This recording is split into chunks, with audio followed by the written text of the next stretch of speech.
Welcome to Lynn Cullen Live, talk radio without the static. Email your questions and comments to lynn@pghcitypaper.com. And now your host, Lynn Cullen.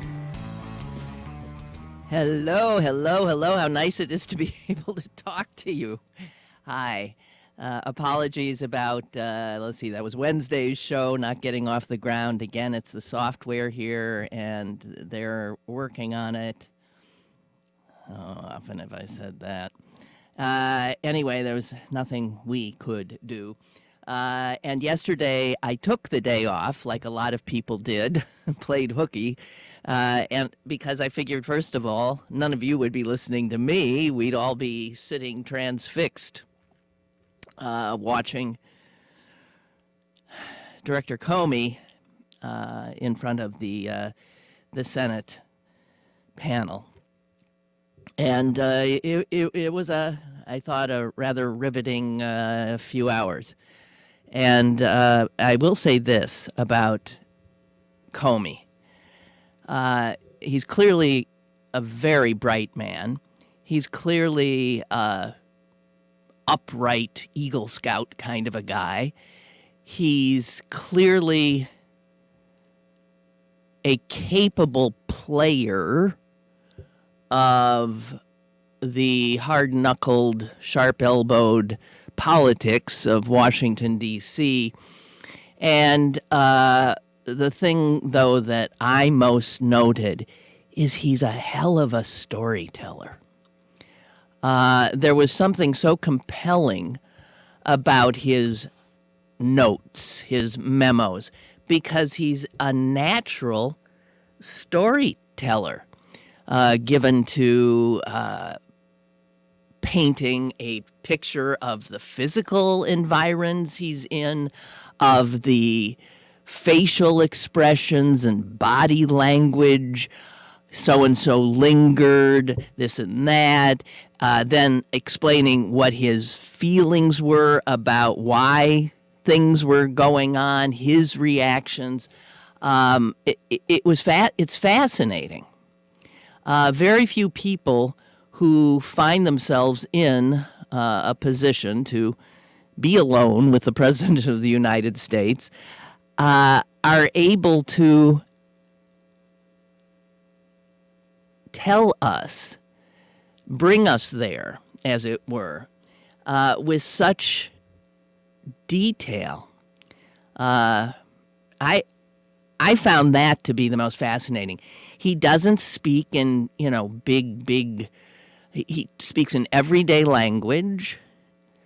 There's nothing, he's not prone to what so many who appear before Senate committees are, which is the grand art of obfuscation, of appearing to be saying something of import when you're, of course, saying nothing at all. He doesn't engage in that. Very direct. I mean, it's hard not to be impressed, frankly. Now, an awful lot has happened since last we spoke, so I'm not quite sure where your heads are at. One thing I did think about on the way down here. My gosh. Do you realize we haven't said boo about the Bill Cosby trial going on across the state with jurors from right here? We haven't said boo about what would have been considered, and I saw somebody say not too long ago, the trial of the century. Of course, there have been so many trials of the century, but remember how a story like that, remember how that story was so front and center. CNN would be on that story 24/7, right? There are so many stories that we are simply unaware of because we are so riveted by the train wreck that is the government of the United States of America. And I say that as a cautionary note because I suspect that we should peel off and find ways to pay attention to other things. The Cosby trial not being one of them, as far as I'm concerned. But there are a lot of things happening that are escaping our attention because Donald Trump sucks up every bit of it. It is, I mean, the sort of gravitational pull to that one man is astonishing. It really is astonishing. I wish he were worthy of it. You know, if there was some extraordinary character that had arisen who sucked the air out of the room and somehow everything became about him, I wish he weren't this clown. It's so depressing. Anyway. So we never saw the likes of what we saw yesterday. I mean, really, there was the former FBI secretary fired by the sitting president, flat out saying the president's a liar. And that's the kind of thing where tell us something you don't know. I mean, we all know he's a liar. In fact, he seems incapable of telling the truth. He lies like he breathes. I mean, if his lips are moving, odds are he's lying. I mean, that's just the reality of this person. I still choke calling him president.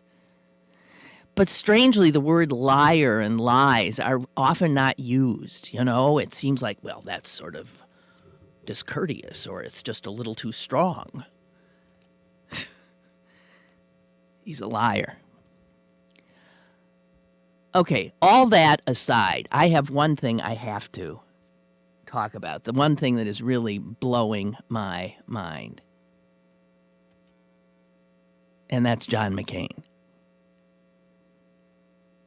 Did you see him question Comey? And if you just saw a snippet, that doesn't do it. Go and find. He was the last, I believe he was the last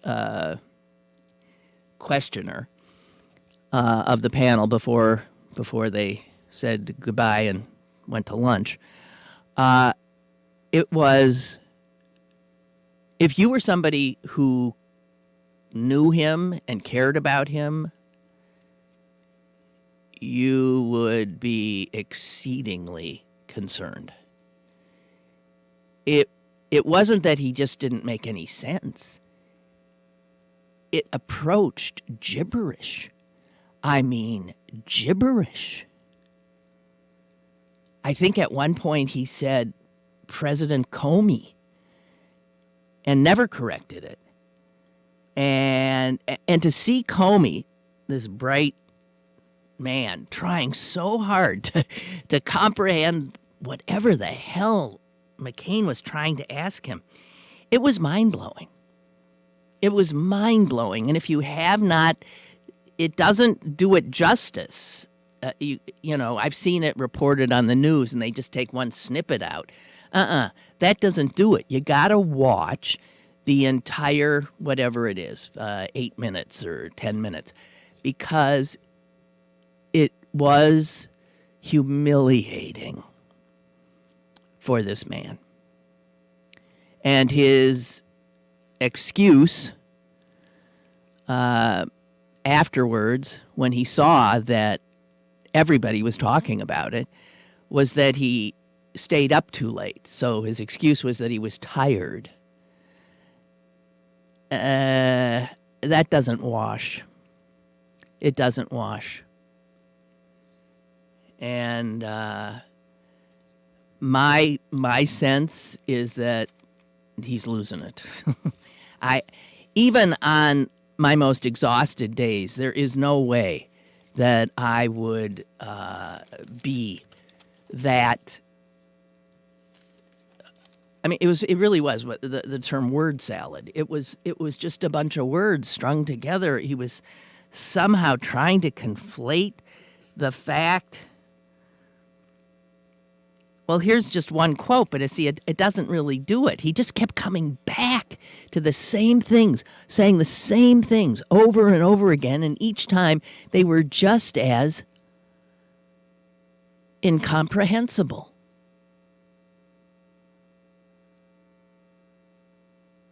He kept saying that, yeah, well, you said Hillary Clinton, that case was over, and she was involved in the Russian meddling in the presidential campaign. I'm thinking, what? I mean, by virtue of the fact that she was a candidate, I guess. And how come you closed the books on that, but you didn't close the books on the president? I mean, here's McCain saying, it's hard to reconcile. In one case, you reach a complete conclusion, and the other side, you haven't. As if the emails in her server, Hillary Clinton, was the same thing as the current FBI investigation, not to mention the special counsel's investigation, into potential collusion with the Russians by the Trump campaign. Wow. And you could just, I never saw pictures of what the other senators looked like when he was talking, but I would imagine there were some eyes meeting other eyes and with concern. And a few times you can hear the chairman trying to gavel, trying to stop him, just trying to say your time, and he finally does. He says, Senator, your time is up. And that's the end. But I mean, it was mind-blowing. And you should watch the entire thing if you can. Probably the most damning thing that I think came out of the testimony yesterday is the fact that this president met with the FBI director alone more than Barack Obama ever did in his 8 years, more than George W. Bush did. And he has the head of the FBI with him, and he never, according to Comey, never inquired about the Russia hacking. Never asked, so how bad was it? What's going on? I mean, that's the huge thing that we've got to get to the bottom of. That's the thing. And the president never asked. He just wanted it to go away. Go away. That's the mind-blowing part. I guess he didn't ask because he already knows all about it. I don't think that's it. He didn't ask because he really doesn't care that the Russians have polluted and compromised our democracy. And so at one point, Comey gave a very, again, Eagle Scoutish response to why the Russian thing was so important. You know, this is about America, he said. And yet the president of America never expressed a moment of curiosity or concern about it. About something that is now being investigated by how many committees and special prosecutors. I mean, it's just astonishing. Or not, because we now know who we're talking about. And speaking of who we're talking about, I read something sometime over the last few days that so reflects my fears. And we all have fears now about how does this end? Where's this heading? And we've touched on some of these fears ever since the election. But the fear is how dangerous having this unhinged, narcissistic megalomaniac in the White House with all the powers then vested in him. How dangerous is that? Literally, for our nation, for our security, yea, verily, for the globe. And a lot of very sober-minded, serious people would say it's very serious indeed. Here is somebody saying all the things that keep me up at night. And I just thought I'd share them with you so that you can stay up with me.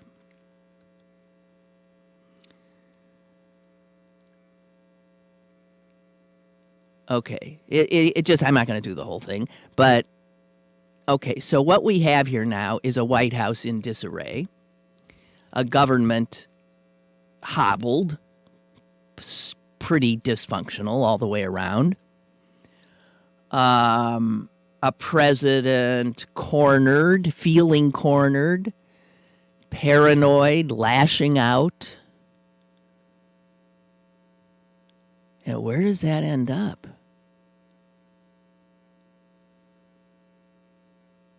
Here's what this guy says.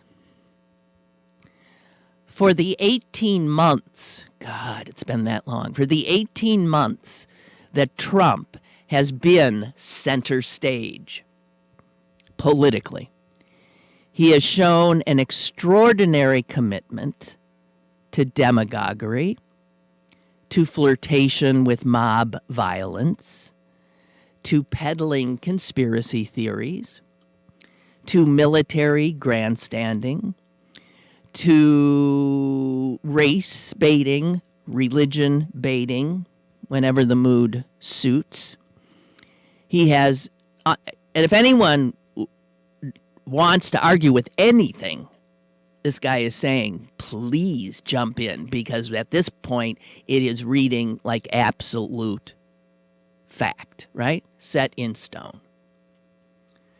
Trump has demonstrated utter contempt for the separation of powers. Contempt, he's demonstrated he doesn't even know they exist. Extraordinary hostility to the free press. And a disconcerting fondness for dictators the world over. All true. He has also shown himself to be brittle and thin-skinned, relishing the ability to use his vast platform, his bully pulpit, to attack those he deems to be his enemies. And yet he is unable to tolerate disagreement or dissent when it's directed at him.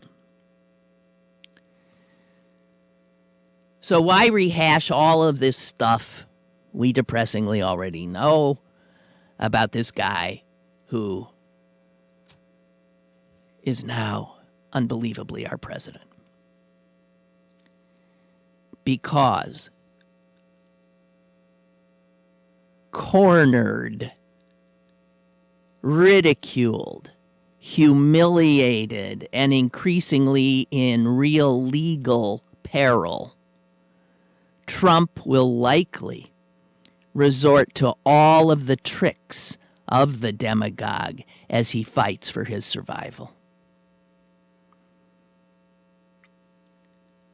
Think about it. This is a man who never played fair in his life. This is a man who clearly takes pleasure inflicting hurt on those weaker than himself, and who believes that ideals or simply basic decency are annoyances because the only thing that matters is power. Now we're getting to where we get scared, as if all that isn't terrifying enough to contemplate. For months, some of us have worried about a Reichstag fire moment. About the possibility that Trump, Bannon, Miller, and the other fanatics who populate this administration could gin up some emergency scenario that would allow them to clamp down on dissenters, that would allow them to muzzle the press, to neutralize the courts and domestic political opponents. Well, you know, all that would take is a terrorist attack here. That's all it would take. And to say that that won't happen is, of course, ridiculous. It could well happen. And I even maintain it could well happen with them knowing it, allowing it, because they need it as a distraction and as an excuse to do what they want to do, which has become a dictatorship.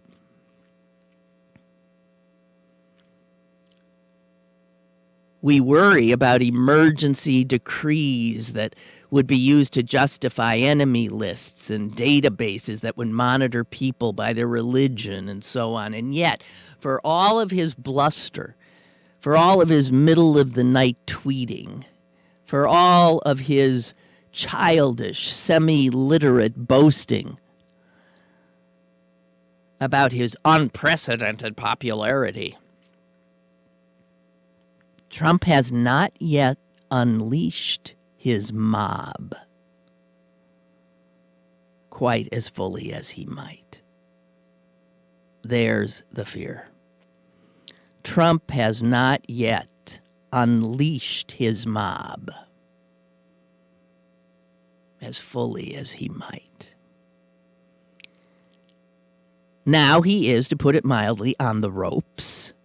His policy priorities are in shambles. The courts are blocking his immigration reforms. And day by day, he is being subjected to a regimen of leaks that are the political equivalent of death by 1,000 cuts. Men like Trump do not fade gently into their political night. They scrabble and scratch. They lash out and they fight. With no self-limiting or self-correcting moral gyroscope, men like Trump go down whatever paths they might believe offer them their best chance of survival. And we will have to assume that Trump will, in desperation, at some point, unleash his mob. And that he will try to intimidate and harass into silence those who oppose him. We have to assume that he will try to manufacture or exacerbate some international crisis as a way of rallying the people to his side. We also have to assume that as he grows more unstable, more self-pitying, he will make more enemies. And those enemies, in turn, will only fuel his growing fury.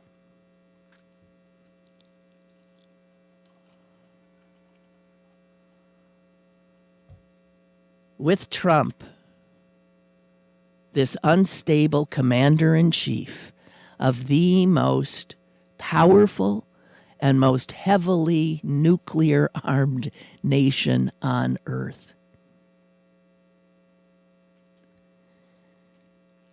it is not crazy to assume that we will see an increasingly destructive cycle with each event magnifying and accelerating both his authoritarian tendencies and his dishonesty.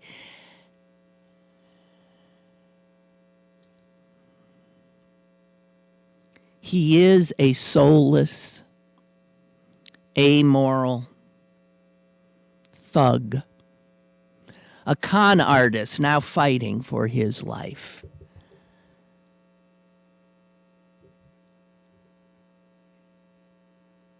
We think that in the end he will lose, he will be destroyed, that all of his craven, cowardly, fair weather friends, those men and women of the grand old party, the same people he embarrassed and humiliated, mocked and hurt, remember? The primaries, remember? But those same people who, upon his success, embraced him, they will turn on him as soon as they believe they can do so without it hurting their political careers.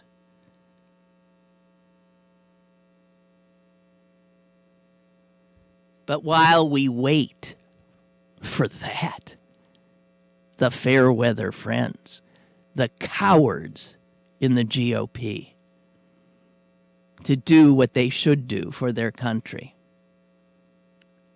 And with the historians still mind-boggled, wetting their pens, Trump, our wounded despot of a president, remains a clear and present danger. Ain't that about it? Ain't that about it? That's the fear. Because this is going to... Where did I see? Who said this? I think it was David Brooks. Today, same kind of sense as that. The bad news is how he ends his column today. The bad news is that these institutions had better... Wait. The Trump death march will be slow, grinding, and ugly.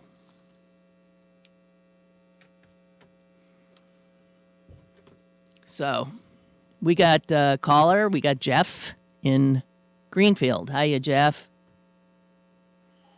Hi, Lynn. Hi. Can you hear me? Yep. Okay, great. The piece you just read, and I missed a little bit because I was, dialing the phone. I'm not sure who wrote that. But what's interesting to me is the part where he talks about where he becomes so desperate that he puts the call out to his minions. That's right. Which at this point probably, I would say, is unfortunately like 30% of the population. I don't know if you agree with that or not, but, maybe they're more vocal than they actually are in numbers. Yeah. But I recently read It Can't Happen Here by Sinclair Lewis. Yeah, you and a lot of other people are reading that book. Exactly. Yeah. And, I'm not going to base any kind of political ideology on a work of fiction. I've criticized Ayn Rand followers for doing the same thing.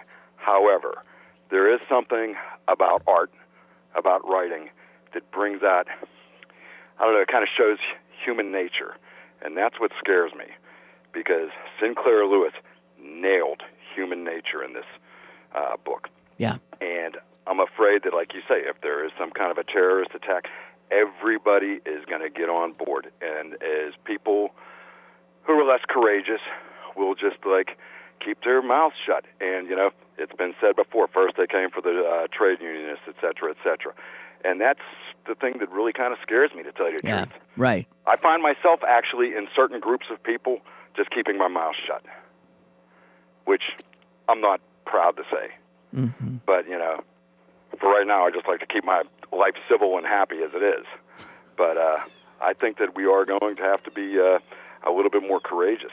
Yeah, you're thinking there will be a day of reckoning. Yes, and we do need courage. By the way, that piece was in The Nation magazine, and it was by Sasha Abramsky, who I haven't read before, but Sasha Abramsky just totally wrote what I would have written if I if I could write that well. Well, you know what some people, on the right would say, oh, this is just alarmist, more liberal bashing of the president. He's trying to get his agenda put through, and they're just trying to stall his agenda. And I think it's a little bit more serious than that. It's plenty more serious.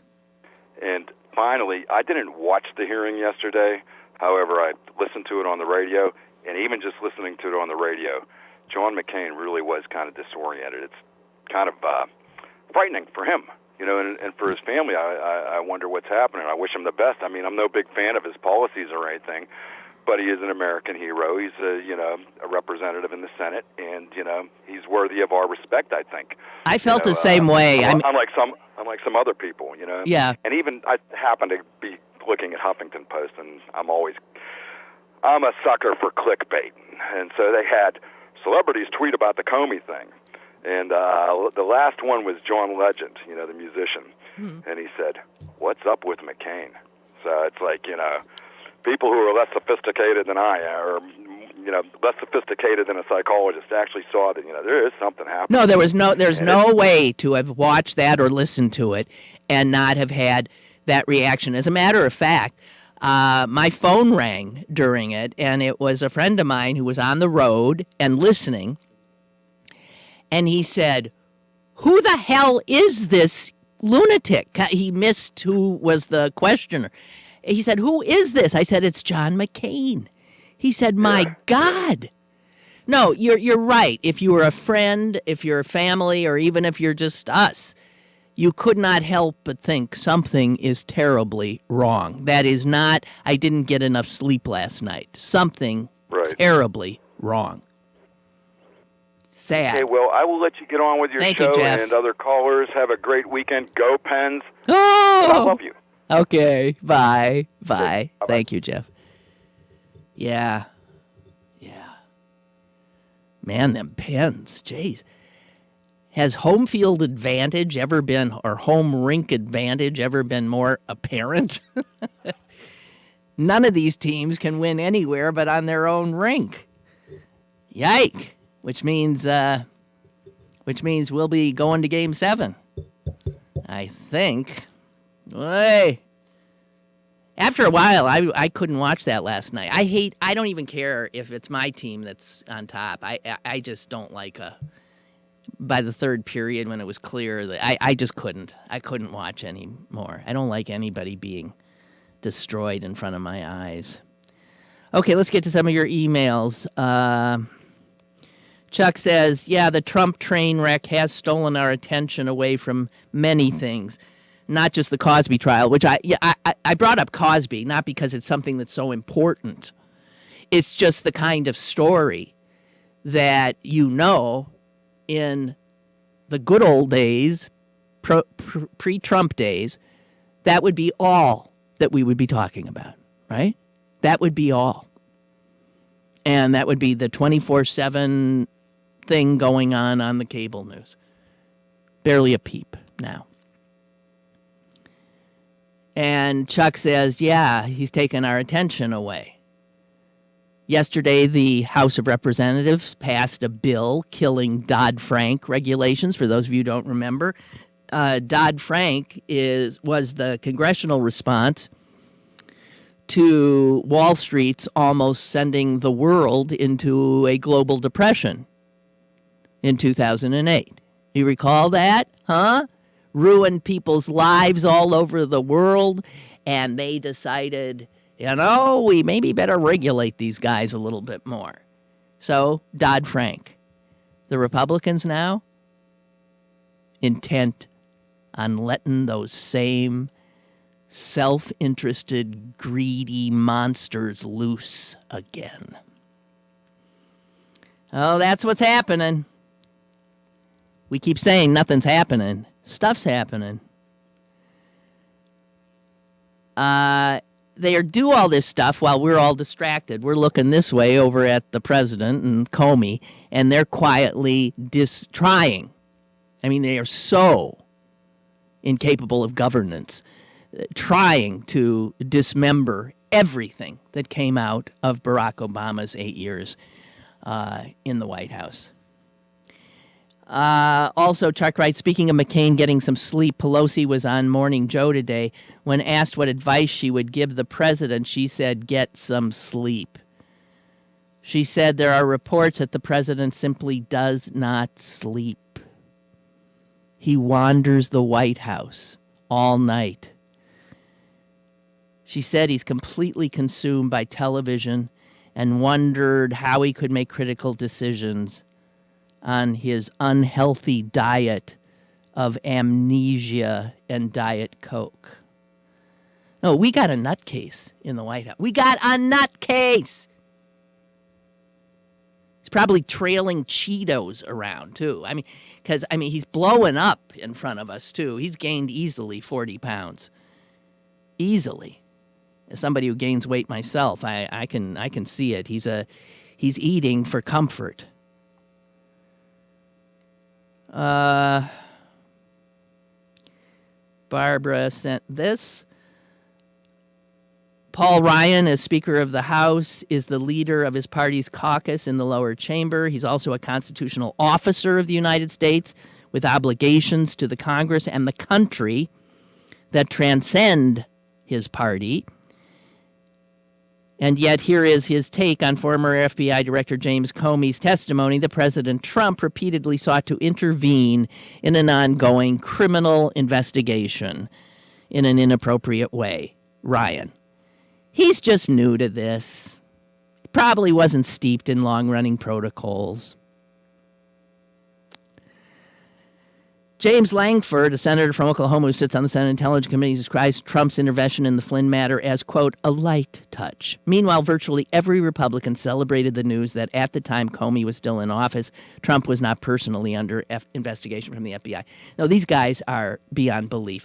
First of all, if he's so new, if Trump didn't know he wasn't supposed to be asking the FBI director to lay off on Flynn, then why the hell did he insist that the Attorney General leave the room? Even his son-in-law, Prince Kushner, leave the room. He knew full well that what he was going to do and say to Comey, he didn't need any witnesses, even two on his side. Linda writes, I interpreted the incoherent McCain question to be a Republican diversionary tactic. That surprised me because McCain usually doesn't participate in that, but last night I read that his wife Cindy is being considered for a State Department job. Nah, it was... no. Linda, no. I mean, if that was some kind of diversion that McCain said, okay, I'll play somebody who apparently stroked out earlier in the day. I mean, I just don't...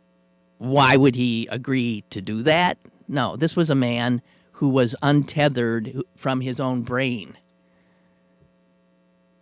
I mean, I disagree with you. But she goes on. The whole Comey hearing would normally be a blockbuster thing, but sadly I'm starting to believe that nothing is going to come of all of this. It's going to be slow, grinding, as David Brooks says, and ugly. It took 18 months before any of the crap that was coming out of the Nixon White House began to finally reach some kind of critical mass. And with the party we have now, the Republican Party, it's going to take literally, I mean, I don't know. Was Trump right? I mean, could he walk out now and shoot someone in Lafayette Park and he'd be okay? I just think that with someone as unstable as he, something terrible is going to happen. CNN did a forum last night, she says, with Trump voters from Ohio. I am so fucking sick, of Trump voters from Ohio. That's what I say to them. F them. Why should we all be subjected to their stupidity ad nauseum? Excuse me. They're still behind Trump, and they blame the media for this whole thing. Well, Henry says, Lynn, you asked, how does this all end? I don't think this ends in impeachment. Regardless of the outcomes of these investigations, there are no Republicans in Congress who have the balls to oppose him. No, they'll only find their genitalia when the poll numbers in their own district suggest that they better maybe take some action. And given the brainwashed minions that most of them do supposedly represent, you don't see it happening. They are simply dishonorable. I mean, that's the honor. It's a word Americans don't use a lot because it doesn't have a lot of standing in our culture. This is a thing I talk to my brother a lot about because he's an expert on honor cultures based on honor. You've heard of honor killings, but which are not honorable if you ask me. But honor, the sense that a man would rather die than dishonor his pledge, that doesn't exist in America. These guys all pledged not to protect Donald Trump, not to protect their party, not to protect their own power. They all pledged with their hand on the Bible. They all pledged to protect their country. They are dishonorable. Henry goes on to say, I don't see impeachment, but I do think it'll end in resignation. He may be a soulless, amoral thug, but he is also selfish and self-serving, and he would give his right arm to just be Donald Trump again, resident of Mar-a-Lago. If he loses big in 2018, he'll quit. He'll only quit if he can find a way to do it where he won't be able to say, I'm a loser. But the way he would do that, it would seem, will never, here's the problem. Even if he quits, he's not gone. He will, until the day he dies, be this magnet that draws and sucks attention. Here's where the media play a big part in this. They played a big part in elevating him so that he could become the president of the United States. And if he leaves the White House, they will still be enthralled by every move he makes, every word he says, and he will still be manipulating his minions.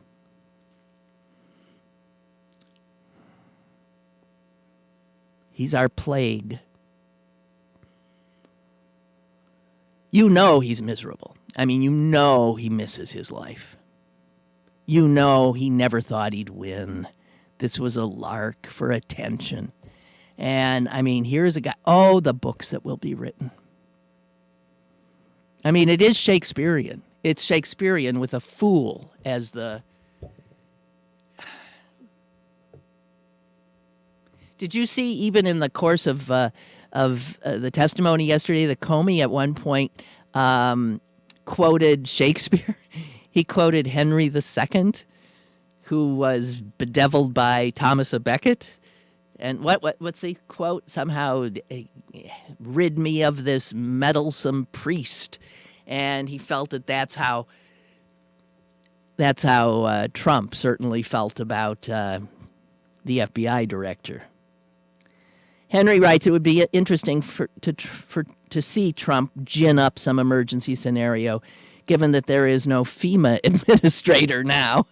Yeah, you're right. Can you imagine? There's no head of anything now. The government is in total disarray. Trump hasn't been able to get his nominee through well, he hardly has any nominees. It's unfriggin' believable. Man. Mike in D.C. Hey, Lynn, how's it going? It's okay. How you doing? I'm well.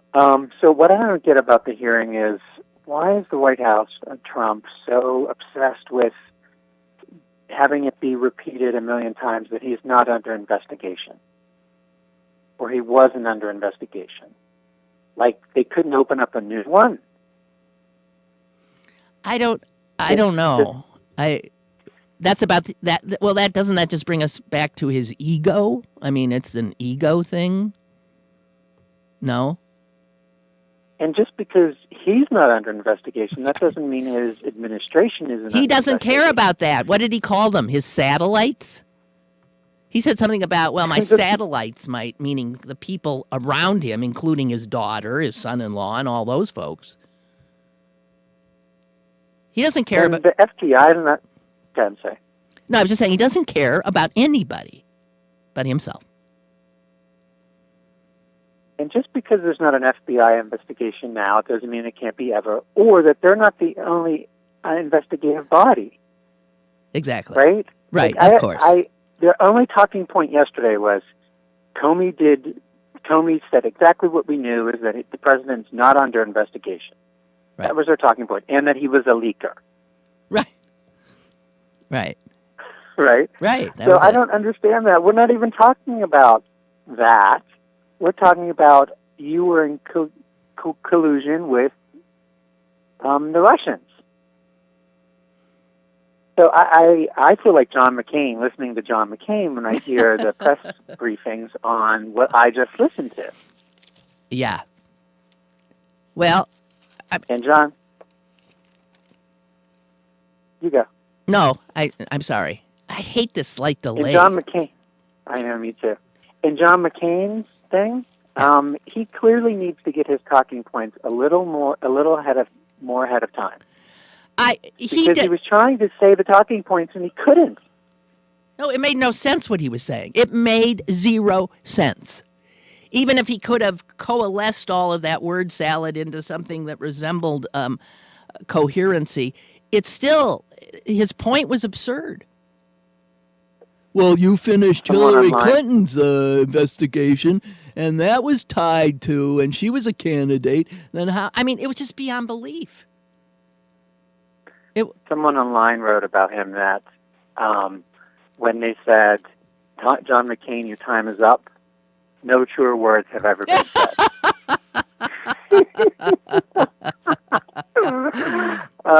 Yeah, there it is.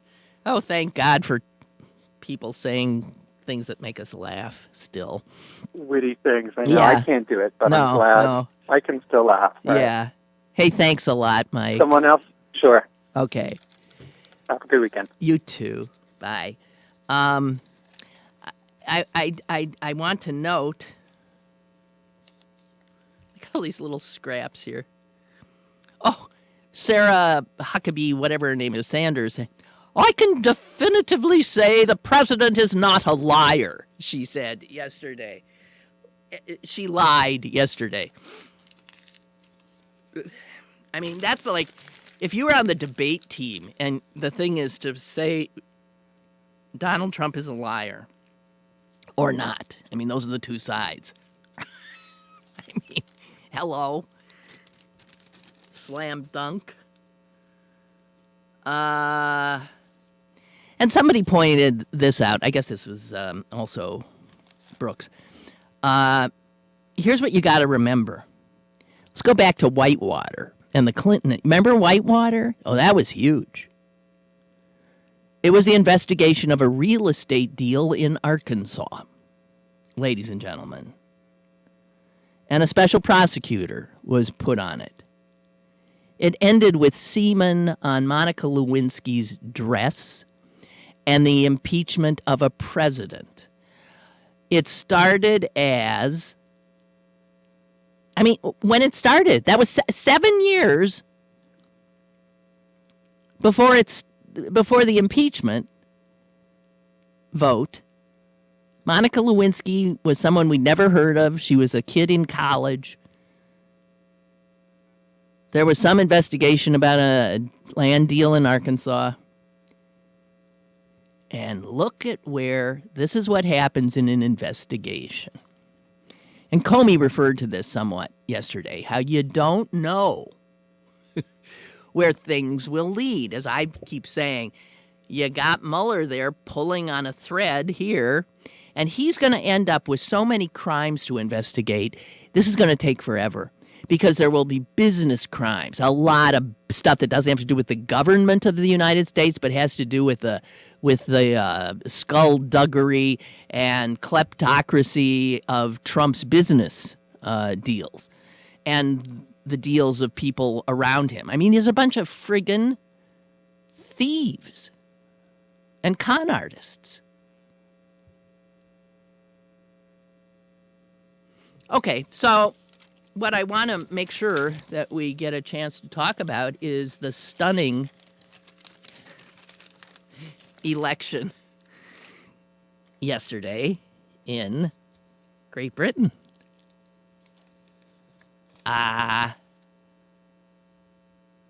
Wow. So that was an election. That's a parliamentary system there, and that's an election that didn't have to happen. That was an election that was called for, which is the way the parliamentary system works, by the Prime Minister, Ms. May. And she figured it was a real smart thing to do because she was popular. She had a 20-seat or more majority in the parliament, and she wanted to pad that. She figured, let's have an election, and I'm going to have so much power that I'll be... And this woman who started the 20 is 20 points up when she said, we got to have an election. Lost. To an unpopular guy. There was nobody who got any... If you think our democracy is in shambles, look across the pond, because that system is in shambles. You have now, we've heard of a hung jury. The English now have a hung parliament. There's no party with enough votes to, in fact, form a government. So she might be able to cobble one together, but it ain't strong. And in fact, she may end up resigning, and then you're going to have... Who the hell knows? Now, everybody's saying, how the hell did this happen? Well, she's a lousy campaigner. 2, you had the terrorist attacks. And the Brits are getting cold feet about Brexit. I'll tell you what happened. Trump. That's what happened. That's what happened in France, too. Do you remember we were so scared that Marine Le Pen could win the presidency of France, given the right-wing tilt going on all over the world? And then the French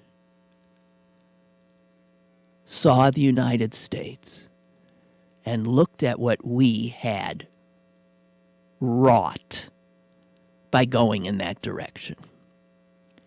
And they thought, let's go with this guy we barely know, who's like wet behind the ears and this and that. And man, Trump also came out in support of Le Pen. She was trounced. Trump and May are like this, palsy, walsy, walsy. She was tied to him. He insults the mayor of London after the most recent attack, and then doubles down on it.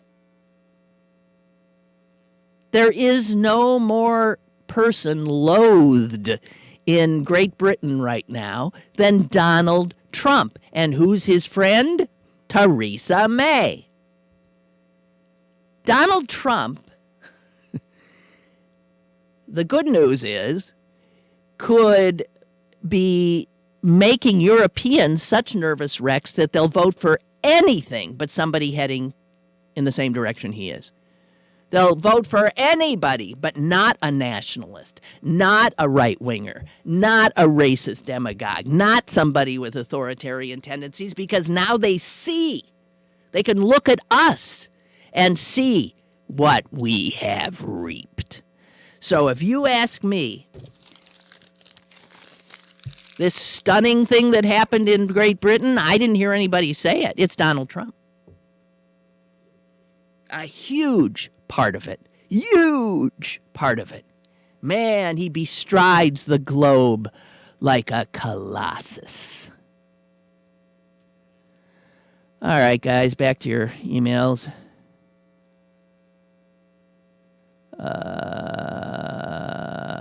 What happened to him?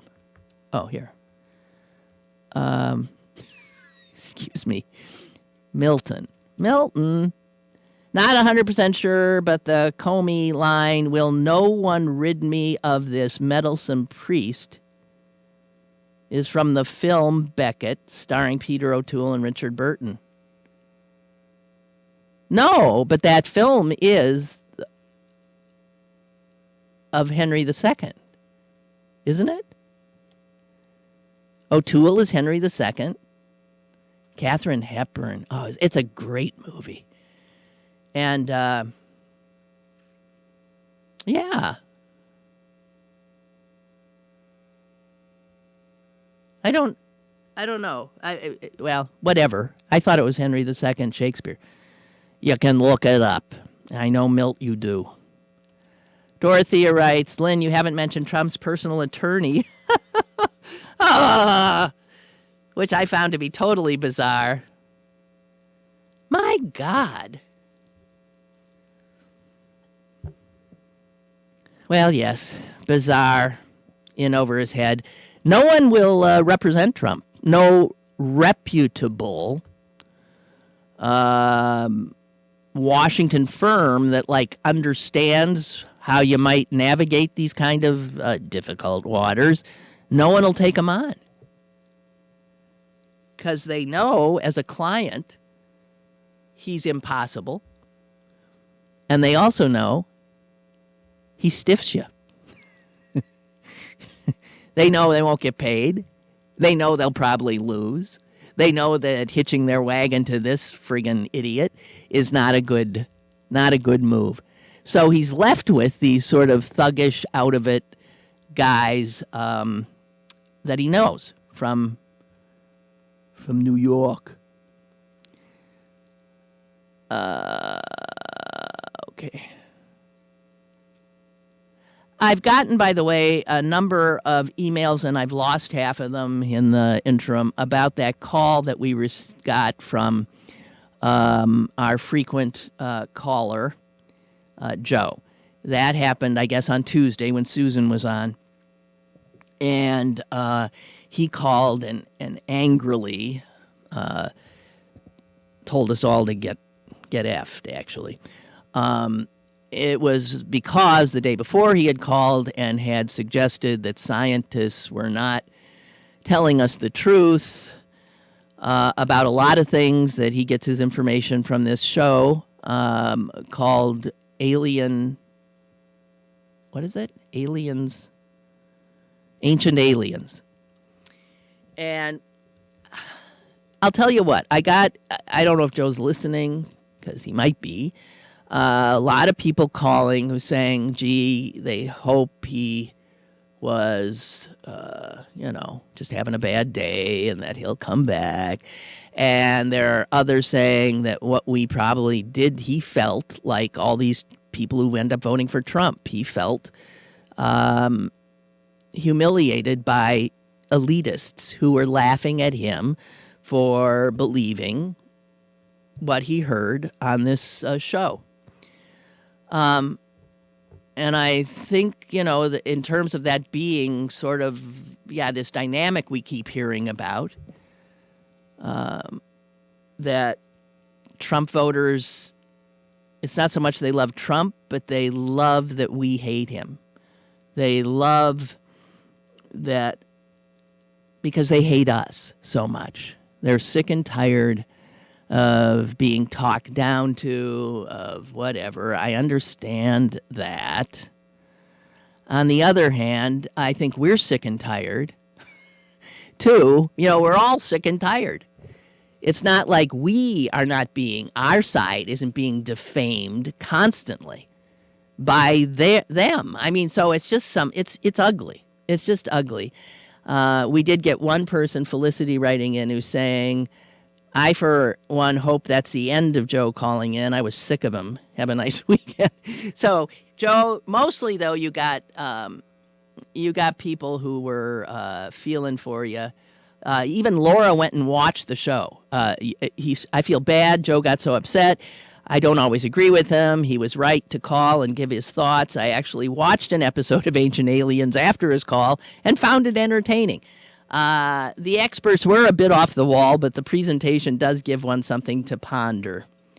Yeah, but it ain't good science. It is entertainment. And the fact is, those lines have been blurred so much that people don't know the difference anymore. And if there is one thing that we all need to learn, it's media literacy, because we are a bunch of illiterates as we consume all this information out there. We really are, and it does nothing but gets us in trouble. So I think we got caught up there. And by the way, Clarence, this goes out to you if you're listening. People want to know why they haven't heard from you in a while, so you got a fan club. I think Clarence often works the Three Rivers Arts Festival, which is going on now. He's a caricaturist. And if you want to see Clarence, just go down to the festival and look for a bald black guy with glasses and a sardonic look on his face. Okay? That's all I can tell you. And you guys have a good weekend, and go Pens! Prove me wrong and win it in Nashville. Okay? Bye. Lynn Cullen Live, Monday through Friday from 10 a.m. to 11 a.m. and archived at pghcitypaper.com. The opinions expressed on Lynn Cullen Live are those of the host and do not necessarily reflect the viewpoints of Pittsburgh City Paper or its advertisers.